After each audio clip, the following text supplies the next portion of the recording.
सारे पूंजीवादी शासक समान रूप से नीच होते हैं, चाहे वे हिंदू हों, बौद्ध हों, यहूदी हों, ईसाई या मुसलमान हो। नमस्कार, आज हम एक ऐसी कहानी लेकर आए हैं जो सिर्फ जंगलों की नहीं, जमीन, जीवन और इंसाफ की भी है। हाल ही में छत्तीसगढ़ के बीजापुर नारायणपुर जिले की सीमा पर अबूझमाड़ के जंगल में मुठभेड़ में 27 लोगों की जान गई, जिनमें से 22 थे आदिवासी। सरकारी आंकड़े कहते हैं कि माओवादी थे।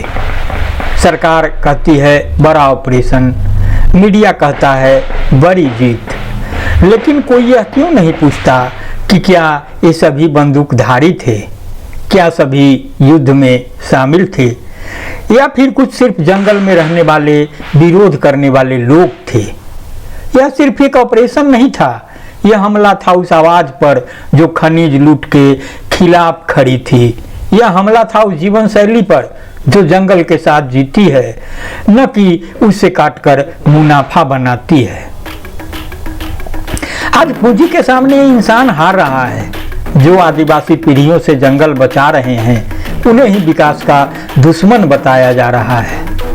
भारत जंगल कटाई में अब ब्राजील के बाद दूसरे स्थान पर है। पिछले 5 साल में 6,68,000 हेक्टेयर जंगल काट डाले गए हैं।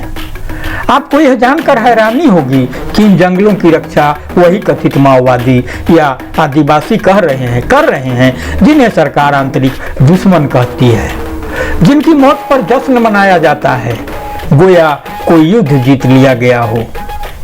क्या हम भूल गए हैं कि भारत का फेफड़ा भी बस्तर के जंगल हैं? जैसे अमेजन के बिना ब्राजील अधूरा है, वैसे ही आदिवासी के बिना भारत अधूरा है। जो जंगल आदिवासी बचा रहे थे, अब वहाँ खनन होगा। अडानी आएंगे, टाटा आएंगे, लेकिन वहाँ से जो निकलेगा वह सिर्फ खनिज होगा। वो खनिज नहीं होगा, जो निकलेगा एक सभ्यता का अंतिम श्वास। असली सवाल यह है कि आदिवासी का अस्तित्व बचाना है या नहीं। यह सवाल अब सिर्फ आदिवासी का नहीं है, यह पर्यावरण का है, लोकतंत्र का है, इंसाफ का है। जो सरकारें आदिवासी मुख्यमंत्री बनाकर आदिवासी विरोधी नीतियां चला रही है, जो राष्ट्रपति आदिवासी बनाकर खनिज संपदा बेच रही है, उन्हें यह नहीं भूलना चाहिए कि जंगलों में आज भी न्याय की एक चिंगारी बची है। हो सकता है कथित माओवादी बंदूक उठाए हों, लेकिन यह भी सच है कि बंदूकें सवालों से पहले नहीं आई। वे आई जब सवालों को हमेशा के लिए खामोश करने की कोशिश हुई। तो यह कहानी किसी एक विचारधारा की नहीं, यह कहानी है उस आखिरी पेड़ की जो आज भी हमारे लिए सांसें ले रहा है। न्याय का झूठा चेहरा। न्याय कहती है सरकार कहती है हम वार्ता चाहते हैं, माओवादी कहते हैं हमें सुना जाए। पर होता क्या है? जब वे वार्ता के लिए आते हैं, उन्हें मार दिया जाता है। और यही कहानी बार बार दोहराई जाती है। विकास के नाम पर लाशें, कथित राष्ट्रवाद के नाम पर शोक।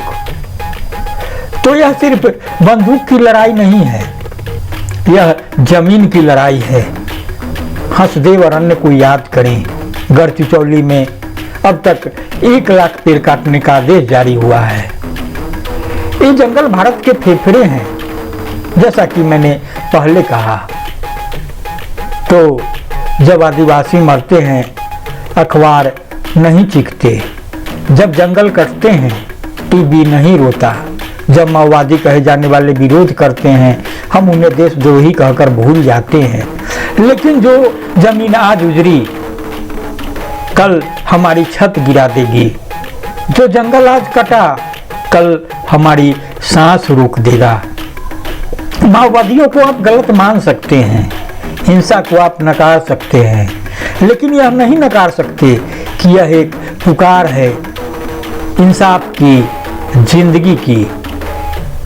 यह कहानी खत्म नहीं हुई है। यह जंगलों के हर उस पत्ते में जिंदा है जो आज भी बहती हवा को बचाए हुए है। सवाल यह है, क्या हम सुन रहे हैं?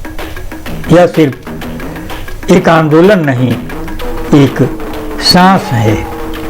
तो बहरहाल संजीदगी से सुनेंगे, गुनेंगे, प्रतिक्रिया अवश्य देंगे, लाइक भी करेंगे, शेयर भी करेंगे। आपको बता दें कि न्यूज़लेटर मित्रा की इस रंजन किसी हिंसक विचारधारा का समर्थन नहीं करता। यह केवल उन आवाज़ों को सामने लाने की कोशिश है जो अनसुनी है। बातें छत्तीसगढ़ की ही नहीं है, बातें झारखंड की भी है, महाराष्ट्र की भी है, हर जगह की है जहाँ जल जंगल जमीन का सवाल है। किसकी जंगल, किसकी जमीन, यह सवाल है। सवाल आदिवासियों का है, सवाल जंगल में रहने वालों का है, सवाल वनवासियों का है, वन्य जीवों का है,